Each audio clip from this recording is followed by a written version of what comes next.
లేకపోతే అక్కడ నువ్వు గిరగిరా తిరిగి వచ్చేస్తే ఏమి సంపాదిస్తావు అక్కడికి వెళ్ళి? ఒరే, దానికి బ్రహ్మసూత్రం ఉందిరా, కాస్త తేనె పోయి హుండీలో ఓ 10 రూపాయలు వేయిరా, ఇంకొక మాట సాష్టాంగం చేయరా అని గురువుగారు చెప్తే కదా నువ్వు ఫలితం పొందేది.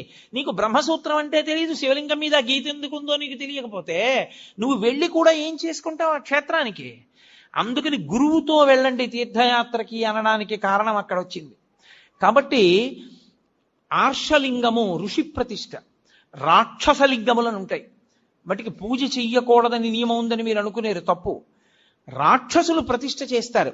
రాక్షసుల చేత ప్రతిష్ఠింపబడినటువంటి లింగం దగ్గరికి వెళ్ళి పూజ చేస్తే 10,000 రెట్ల ఫలితాన్ని ఇస్తారు.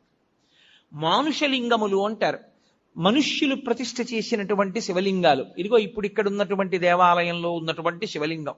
అటువంటి శివలింగాలు మీరు దర్శనం చేసుకుని, అభిషేకం చేసుకుని, పూజ చేసుకుని మీ భక్తి చేత ఇతోధికంగా దాన్ని పెంచుకోవాలి. బాణలింగము అని ఒక లింగం. బాణలింగము నర్మదా నది ప్రవాహమునందు నీటి ఉరిపిడికి రాళ్లు శివలింగాలుగా మారుతాయి. వాటిని బాణం అంటారు. అసలు నిజంగా పంచాయతనంలో బాణమే ఉండాలి. కాబట్టి బాణలింగము అంటారు. ఆ బాణలింగం సృష్టిలో తనంత తానుగా నీటి ఉరిపిడికి వస్తుంది. అలాగే చిట్ట చివర వచ్చేటటువంటిది దైవీలింగము. ఇందాక నేను మీతో మనవి చేశానే, అరకు లోయలో పడితే వస్తుంటుంది శివలింగం అని. అలా వచ్చినటువంటి శివలింగాలు. శివలింగాలు ఇన్ని రకాలుగా వస్తాయి. కారణం ఏంటంటే కేవలము మనుష్యుల్ని ఉద్ధరించుట కొరకు. మీరు ఒక శివలింగం దగ్గరికి వెళ్ళి చేసినటువంటి ఉపాసన మీకు అంత శక్తినిస్తుంది. అందుకే ప్రత్యేకంగా కోరి కోరి కోరి కోరి వెడతారు తీర్థయాత్ర. వెళ్ళి అక్కడక్కడ ఉండేటటువంటి శివలింగాల్ని దర్శనం చేసుకుని తిరిగి వస్తుంటారు. కారణం ఏమి అంటే ఇదే ప్రధానమైనటువంటి కారణం. ఒక చోటుకి వెళ్ళి మీరు చేసినటువంటి ఫలితానికి వేరొక చోటుకి వెళ్ళి మీరు చేసిన ఫలితానికి చాలా తేడా వచ్చేస్తుంది. దేవాలయమునందు ప్రవేశమునకు అందుకే మీకు ఇంత అనుగ్రహాన్ని కట్టపెట్టేస్తుంది. కాబట్టే దర్శన విధి అని ఒక పాఠం. ఇలాగే వెళ్ళాలి సుమా అని తప్ప ఇంకొకలా వెళ్ళవద్దు. శివాలయంలో మీకు వెంటనే అనుగ్రహం కలగాలి అని అనుకుంటే మీరు వెళ్ళిన దాంట్లో ఒక్క నిమిషం వృధా కాకుండా పరిపూర్ణంగా శివానుగ్రహం పొందాలి అనుకుంటే ఎలా బయలుదేరాలో చెప్పింది శాస్త్రం.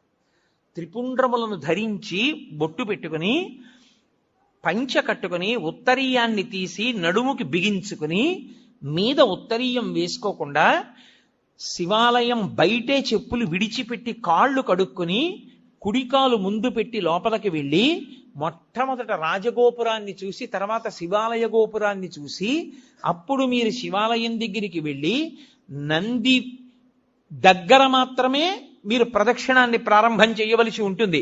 కాబట్టి నందీశ్వరుడి దగ్గర ప్రదక్షిణాన్ని ప్రారంభం చేసి వెళ్ళేటప్పుడు దేవాలయంలో మహామంటపము, అర్ధమంటపము, ముఖమంటపము అని 3 మంటపాలు ఉంటాయి. ఈ 3 మంటపాలు దేనికి గుర్తు అంటే స్థూల సూక్ష్మ కారణ శరీరములకు గుర్తు. ఈ 3 శరీరములను నేను అధిగమించేటటువంటి అదృష్టం నాకు కలగాలని కోరుకోవడం ముఖమంటపాన్ని, మహామంటపాన్ని, అర్ధమంటపాన్ని, ముఖమంటపాన్ని దాటాలి. దాటేటప్పుడు శివాలయానికి ప్రదక్షిణం చేస్తే ఒక్క మారు చేస్తే చాలు, 3 మార్లు చేస్తే విశేషం.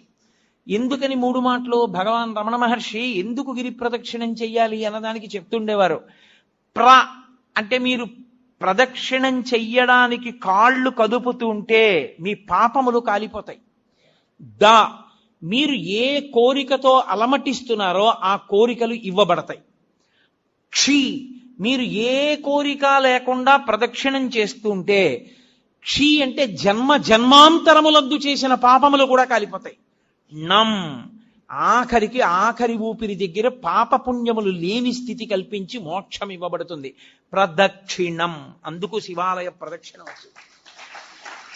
నేను కాదు, స్కాందంలోంచి సాక్షాత్ భగవాన్ రమణులు చెప్తుండేవారు కూర్చోబెట్టి ఎందుకు గిరి ప్రదక్షిణం చెయ్యాలో. కాబట్టి ప్రదక్షిణం 3 మార్లు చేస్తారు. ఎందుకు 3 మార్లు చేయడం అంటే నేను ఈషణత్రయాన్ని విడిచిపెట్టగలిగిన శక్తిని నాకు ఇయ్యి. ఈషణత్రయము అంటే ప్రధానమైనటువంటివి ధనేష, దారేష, పుత్రేష. ధనేష డబ్బు మీద వ్యామోహం వదలదు, దారేష భార్య మీద వ్యామోహం వదలదు, పుత్రేష, కొడుకు మీద వ్యామోహం వదలదు. ఈశ్వర, ఈ వ్యామోహాలన్నీ వెంట పెట్టుకుని ఏం పొందుతాను?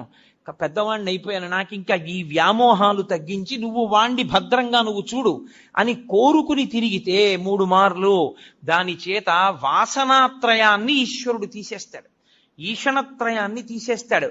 తీసేసిన తర్వాత బలిమంటపం దగ్గరికి రావాలి. వచ్చి బలిమంటపం దగ్గర నమస్కారం చెయ్యాలి. ఎందుకు అంటే మనలో ఉండేటటువంటి కామక్రోధ లోభ మద మోహమాత్సర్యములనేటటువంటి అరిషడ్వర్గములను బలివ్వాలి అక్కడ. అంటే విడిచిపెట్టేసేటటువంటి శక్తి నాకు ఈశ్వరా కల్పించు. అవి మిమ్మల్ని విడిచిపెట్టవు, అవి విడిచిపెట్టేలా ప్రవర్తించగలిగిన శక్తి మీకు కలగాలి. వాటికి అసహ్యం వెయ్యాలి. అబ్బా వీడిని పట్టుకుంటే ఏమొచ్చిందిరా, వీడేమి మనం కోరుకునేటట్టుగా ప్రవర్తించడని వెళ్ళిపోవాలి. కోపం రాదు ఆయనకి, ఓర్పు, కోపము స్థానమునందు ఓర్పుతో గెలుస్తాడు. కామము ఈశ్వర కామంగా మారుస్తాడు. ఇలా మార్చగలిగిన శక్తి దేని వలన వస్తుంది అంటే బలిమంటపం దగ్గరికి వెళ్ళి నమస్కారం చెయ్యాలి. అంతేగాని బలిమంటపం దగ్గర ఏ నమస్కారం చేయకుండా దాటకూడదు. అరిషడ్వర్గములను విడిచిపెట్టడానికి బలిమంటపానికి నమస్కారం చెయ్యాలి. అమ్మ ఎందుకమ్మా పిల్లాడితో ఎంతమంది మీ చుట్టూ ఉన్న వాళ్ళు ఇబ్బంది పడుతున్నారు, నేను చెప్పే వరకు మీరు గమనించలేరా? ఎంతమంది దృష్టి కేంద్రీకరణ పాడైపోతోంది. కాసేపు ఎందుకు పిల్లాన్ని తీసుకుని బయటికి వెళ్ళరు? బయటికి వెళ్ళండి పిల్లాన్ని తీసుకుని. కాబట్టి బలిహరణ మంటపము, దాని దగ్గర మీలో ఉండేటటువంటి అరిషడ్వర్గములను మీరు బలివ్వాలి. బలివ్వడం అంటే ఏదో జంతువుల్ని తీసుకొచ్చి చంపేయమని కాదు నా ఉద్దేశ్యం. వాటిని అధిగమించగలిగినటువంటి శక్తి ఈశ్వర కృపాకటాక్ష వీక్షణముల చేత మీకు అబ్బాలని కోరుకోవడం, అది బలిమంటపం దగ్గర నమస్కారం. తర్వాత ఈశ్వరుడు యొక్క వాహనానికి నమస్కారం చేస్తారు. నందీశ్వరుడు, గరుత్మంతుడు వీళ్ళు వహిస్తారు పరమేశ్వరుణ్ణి. వహించడం అంటే వీపు మీద కూర్చోబెట్టడం కాదు, ఎప్పుడు గుండెల్లో పెట్టుకుంటారు. అందుకే నంది చూపు శివుడి మీద ఉంటుంది, పృష్ఠభాగం ప్రపంచానికి ఇస్తాడు. ఆయనకి ప్రపంచంతో సంబంధం లేదు, పరమేశ్వరుడితో సంబంధం. ఎప్పుడు నిరంతరం నిన్ను గుండెలో పెట్టుకుని ఆరాధన చేసేటటువంటి ఈ వాహనం ఎటువంటిదో, పరమేశ్వర నేను కూడా నిన్ను గుండెల్లో పెట్టుకుని ఎప్పుడూ నీ గురించి స్మరణ చెయ్యగలిగినటువంటి భక్తి నాకు కల్పించు. కాబట్టి వాహనానికి నమస్కారం చెయ్యాలి. ఒక్క శివాలయం దగ్గర మాత్రం వాహనానికి నమస్కారం చేస్తే కుదరదు. ప్రదోషం దాటిపోతే, ప్రదోషము అంటే సాయంకాలం అసుర సంధ్య వేళ, అసుర సంధ్య వేళ ప్రత్యేకంగా పరమేశ్వరుడు ఈ భూమండలం మీద కదులుతాడు. 2 ప్రదోష వేళలో తాండవం చేస్తాడు.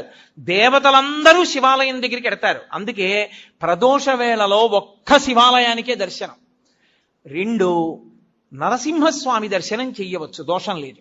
కాబట్టి మహానుభావుడైనటువంటి పరమేశ్వరుడి యొక్క దర్శనానికి వెళ్ళేటప్పుడు మీరు ఆ వాహనం దగ్గరికి వెళ్ళి నువ్వు ఎలా భగవంతుణ్ణి గుండెల్లో పెట్టుకుని మోస్తున్నావో అలా నేను కూడా మోయగలిగిన శక్తినియ్యి అని అడగాలి. విష్ణు ఆలయంలో గరుత్మంతుడికి నమస్కారం చేసి వెళ్ళిపోతాం. ఒక్క శివాలయంలో మాత్రం ఒక నియమం ఉంటుంది. పగటి పూట అంతా శివలింగం ఒక్కటే ఉంటుంది దర్శనానికి యోగ్యంగా. సాయంకాలం అయిపోతే సాధారణంగా కవచం పెట్టేస్తారు. కవచము అంటే రూపాన్ని పెట్టేస్తారు. ఇగో ఈ వెనకాతల ఉన్న రూపం ఎలా ఉంటుందో అటువంటి దాన్ని శివలింగానికి తొడిగేస్తారు. ఒకసారి కాని శివలింగానికి కవచం తొడిగారా ఇక మీరు నంది యొక్క శృంగముల నుండి చూడకూడదు. అలా కాని కవచం తొడిగి లేదా మీరు తిన్నగా నిలబడి శివలింగాన్ని చూడకూడదు. అప్పుడు చూసేటప్పుడు మాత్రం మీకు అదృష్టం పండిందని గుర్తు. కవచం పెట్టకముందు మీరు శివాలయంలోకి వెళ్ళారంటే మీ భాగ్యం పండిందని గుర్తు. ఎందుకో తెలుసా? ఈ సమస్త ప్రపంచమునందు కేళి చేసే శివస్వరూపం దర్శనం అవ్వాలంటే నందీశ్వరుడికి ఆయన ఇలా ఉంటే మీకు ఎడం పక్కన నంది ఉండేటట్టుగా వచ్చి మీ ఎడం చేత్తో ఆయన యొక్క పృష్ఠభాగంలో అవయవాన్ని ఒక్క లిప్తకాలం పట్టుకోవాలి. కుడి చేతి బొటన వేలు చూపుడు వేలు శృంగముల మీద ఉంచాలి. ఉంచి వృషస్య వృషణం స్పృష్ట్వా శృంగమధ్యే శివాలయం దృష్ట్వా క్షణం నరోయాతి కైలాసే శివదర్శనం. ఇలా పెట్టి తర్వాత ఎడం చేత్తో పట్టుకుని ఒక్కసారి ఇలా నొక్కి వదిలేయాలి. అలా నొక్కి వదిలినప్పుడు ఆయన ఊపిరి అని ఆగుతుంది. ఆయన ఊపిరిలో సయ్యాటలాడుతుంటాడు ఊయలలో శివుడు. ఆ ఊయల ఆగుతుంది. ఆగినప్పుడు ఆ శివలింగాన్ని ఒక్కసారి చూసిన వారెవరో వాడు కైలాసమునకు వెళ్ళి పరమేశ్వర దర్శనం చేశాడని వేస్తారు ఖాతాలో. అది శైవాగమం. కైలాసే శివం దృష్ట్యా, కైలాసమునందు పరమశివ దర్శనం చేశాడు. కవచం పెట్టేశారనుకోండి, ఇక చూడకూడదు. అలాగా నిర్మాల్యాన్ని శివాలయంలో ఎప్పుడూ నందీశ్వరుడి మీద విసర్జించరాదు, మహాదోషం. నందీశ్వరుడి మీద మీరు శివాలయంలో ప్రసాదాన్ని పెట్టకూడదు. మారేడు దళాలు కాని, పువ్వులు కాని, మీకు ఇచ్చిన వాటి మీద కాని నంది మీద పెడితే అనేక రకములైన పాపములు మిమ్మల్ని చుట్టుకుంటాయి. ఎందుకో తెలుసా? శివాలయంలో ప్రసాదాన్ని శివాలయంలో వదిలిపెట్టి మీరు వెళ్ళకూడదు. ప్రసాదం అంటే అనుగ్రహం, మీరు తీసుకెళ్ళాలి. కానీ ఎలా తీసుకెళ్లాలన్న దానికి మాత్రం నియమం ఉంది. శంకరాచార్యుల వారు సౌందర్యలహరి చేస్తూ చెప్తారు, నివృత్యై చండాంశస్త్రిపురహర నిర్మాల్య విముఖై అంటారు. చండీశ్వరుడు మనలాగే మనుష్యుడిగా పుట్టాడు. అపారమైన శివభక్తితో శివ కుటుంబంలో ఒకడయ్యాడు. అయి ఆయనకి పరమశివుడు వరం ఇచ్చాడు. లోకంలో ఎవరికైనా సరే నియమం ఒకటి ఉంటుంది, వారి యొక్క ఉచ్ఛిష్టాన్ని, వారి యొక్క శేషాన్ని తినేటటువంటి అధికారం ఎవరిది అంటే భార్యది. మంచినీళ్లు తాగగా ఇంకా నీళ్లు మిగిలితే ఆ గ్లాసు తీసేటటువంటి అధికారము భార్యది. తన విస్తట్లో భోజనం చేసిన తర్వాత మిగిలిన పదార్థాన్ని తినడానికి అధికారం ఉన్నది భార్యయే. ఇతరులకు ఎవ్వరికీ అధికారం లేదు. అలా ఒక్క భార్య తినాలి. పరమశివుడు లోకమునకు మొట్టమొదటి మహానుభావుడు అయినా కూడా ఆయన చండీశ్వరుడికి ఒక వరం ఇచ్చాడు, నేను తినగా మిగిలినదేదో అది పార్వతి కూడా ముట్టడానికి వీల్లేదు, నువ్వు తింటావు. కాబట్టి నివృత్యై చండాంశ స్త్రిపురహర నిర్మాల్య విముఖై. అందుకే మీరు శివాలయంలో కొబ్బరికాయ ఇచ్చారనుకోండి, కొట్టి మీకు ఇచ్చారనుకోండి, మీరు దాన్ని ప్రీతితో చూడకూడదు. దాన్ని అలా చేత్తో పట్టుకుని మారేడు దళాలు చండీశ్వరుడి దగ్గరికి వెళ్ళాలి. చండీశ్వర స్థానంలో ఆయన ఎప్పుడు ధ్యానముద్ర యందు కూర్చుని ఉంటాడు. దురదృష్టం ఏంటంటే చండీశ్వర స్థానం మీద ఏ శివాలయంలోనూ శ్రద్ధ ఉండదు. మీరు చూడండి, ఎప్పుడైనా ఏ శివాలయంలోనైనా ఎండిపోయి వెలవెలబోతున్నట్టు ఉంటాడు. అసలు శివాలయంలో 8వ శివస్వరూపం అది. అంత జాగ్రత్తగా ఉంచాలి దాన్ని. అక్కడికి వెళ్ళి మీరు చిటికె వెయ్యాలి. చిటికెల చండీశ్వరుడు అంటారు. ఆయనకి చెవుడు కాదు, ఆయన ధ్యానమనందు ఉంటాడు. ఆయన కళ్ళు విప్పుతాడు, కళ్ళు విప్పి చూస్తాడు, ఎందుకు చిటిక వేశావు అని. అయ్యా, నేను తీసుకెళ్ళకూడదు తిన్నగా, శివుడికి ఇవ్వగా మిగిలింది ఏదైనా మీకు ఇవ్వాలి. కొబ్బరికాయ కొడితే ఓ చెక్క శివుడి దగ్గర ఉంది, ఓ చెక్క మీకు ఇచ్చారు, అది చండీశ్వరుడికి వెళ్ళాలి. కానీ ప్రసాదంగా తీసుకెడదాం అనుకుంటున్నాను, మీరు అనుగ్రహించండి, ఇలా చూపించాలి. మీరు పట్టుకెడుతున్న దాంట్లో ఏదో కొద్దిగా అలా చూపించాలి. చూపిస్తే ఆయన చూసి సంతోషిస్తాడు, తీసుకో, నేను ఇచ్చాను నీకు ప్రసాదం అంటాడు. ఇప్పుడు చండి ముఖంగా మీకు ప్రసాదం రావాలి, అంతేగాని నందీశ్వరుడు వదిలిపెట్టమని ఏ శివాగమంలో ఉందో నాకు చూపించండి. ఎక్కడా లేదు. ప్రతి దేవాలయంలో అర్చకులు చేస్తున్న తప్పది. నందీశ్వరుడి మీద పెట్టేయండి అని చెప్తున్నారు, పరమ దోషం. నంది మీద పెడితే కింద పడుతుంది, కింద పడితే వెనక వచ్చిన వాడు తొక్కుతాడు, తొక్కితే ఆ పాప నీకు అడికి పెడుతుంది. పుష్పదంతుడని శివమహిమ్నా స్తోత్రం చేశాడు. ఆయన అదే పనిగా రాజుగారి తోటలో పువ్వులన్నీ పట్టుకుపోతుండేవాడు. పట్టుకుపోతుంటే కనపడేవాడు కాడు గంధర్వుడు. రాజుగారికి కోపం వచ్చింది, వీడిని పట్టుకోలేకపోతున్నాం, శివాలయంలో వాడినటువంటి పువ్వులు తెచ్చి చల్లండి కింద ఆకులు. వాడు రాత్రి వచ్చి తొక్కుతాడు, వాడి శక్తి పోతుంది అన్నాడు. చల్లేశారు. ఆయన తెలియక భూమి మీద దిగాడు పూల తోటలో. తొక్కగానే ఆయన శక్తి పోయింది, పట్టుకుని బంధించారు. అప్పుడు ఆయన శివమహిమ్నా స్తోత్రం చేశాడు. నందీశ్వరుడి దంతాల మీద ఉంటాయి ఇప్పటికీ ఆ శివమహిమ్నా స్తోత్ర శ్లోకాలు. ఒకప్పుడు నేను మహాభక్తుడను, ఆయన వెళ్ళి పరమేశ్వరుడి దగ్గర శివమహిమ్నా స్తోత్రం జరిగితే నంది పళ్ళికి లిజ్జట్టిలాగా ఆయన పళ్ళ మీద కనబడ్డాయి ఆ శ్లోకాలు. ఇక్కడ నువ్వు జరుగుతాయి నా పళ్ళ మీద రాసుకున్నాను బట్టి నేను అంత శక్తివంతములు శివమహిమ్నా స్తోత్రం. కాబట్టి ఆ గంధర్వుడు శివమహిమ్నా స్తోత్రం చేస్తే మళ్ళీ శక్తి వచ్చి వెళ్ళిపోయాడు.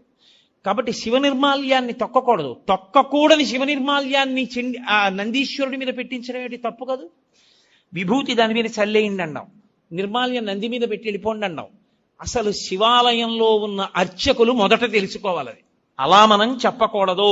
చండీశ్వర స్థానానికి చూపించి మీరింటికి పట్టుకెళ్ళండి అని చెప్పాలి. ఆ మారేడు దళం చక్కగా మీరింటికి పట్టుకెళ్ళచ్చు, కళ్ళకు అద్దుకోవచ్చు, ఎక్కడో నీళ్లలోనో మొక్కలోనో పెట్టేసేయచ్చు.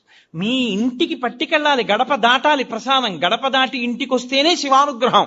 మీరు ఎక్కడో వదిలిస్తే ఇంకా ప్రసాద తిరస్కారం చేస్తే మీకు అనుగ్రహం ఎక్కడి నుంచి వస్తుంది? మీరు నంది మీద పెట్టి కింద